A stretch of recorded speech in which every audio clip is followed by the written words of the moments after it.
This is Aaron Hopsel with Rhinebeck School of Music, and in this video I'm going to talk about some caged applications. So if you're learning the CAGED system and you're going, how do I apply this to actual music, this might be a good lesson for you. So we're going to start with the C shape, which is actually this shape, but as you know, that can be moved around. So this is D, E, F, G, A. You can move it anywhere on the fretboard. And then people, usually when they learn that, they learn the pentatonic pattern that corresponds with that shape. If I'm playing here in D major, that would be a D major pentatonic or a B minor pentatonic scale. You can play the major scale over top that. You can play the triads. You could play this as an arpeggio, breaking up the notes of the chord. And the cool thing is, once you learn all of that in that position, that makes it very easy to change key, right? So if you learned it in D, E is just a whole step higher and everything is the same. You've got that pentatonic pattern, you've got that major scale pattern, you've got the arpeggio, you got the triads, they're all in there. So in this example, we're just going to be working out of the D shape. All right, so I've picked the chord progression and it goes like this. We're going to play B minor to a G to a D, and I'm just playing triads there, right? And I'm not gonna lie, this is influenced by Slow Dancing in a Burning Room by John Mayer, because I think that song is a very good application for that C shape in the CAGED system, and you'll find out why. Obviously he plays it a whole step higher in C sharp minor. It's C sharp minor A to E, but it's very easy to move the key. So anyway, I am going to get this going on a loop, that chord progression. I'm going to show you a bunch of examples which I've tabbed out, and they're going to be available for patrons to download below. And my thinking behind this, what I'm going to be doing is I'm playing the B minor chord, then I'm going to be doing like a riff within the scale, and then I'm going to resolve. When I resolve,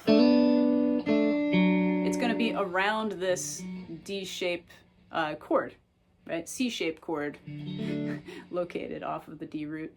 So that's kind of the thinking. Like, you really, when you play a chord progression, to prevent the noodling aspect, you always want to be intentional about where you're resolving, right? So that means you need to know the notes within the chords, right? So if I'm playing a B minor, the B minor pentatonic is it goes very easily over that. The G is sort of a passing chord.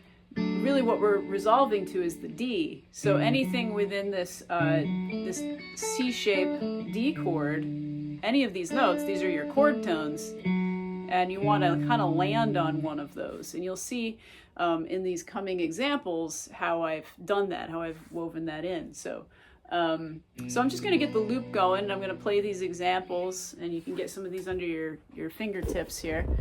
So here we go. I'm going to get the loop. Here we go. 2, 3, 4.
So those are all the examples I kind of, some of them are lifted from John Mayer. a little bit, but they give you an idea. Some of them I've made more basic, but you kind of get the idea of where I'm going with this. And the idea is like, you know, I could even play that without a backing track. You could kind of hear the chord progression underneath it in what I'm playing, right?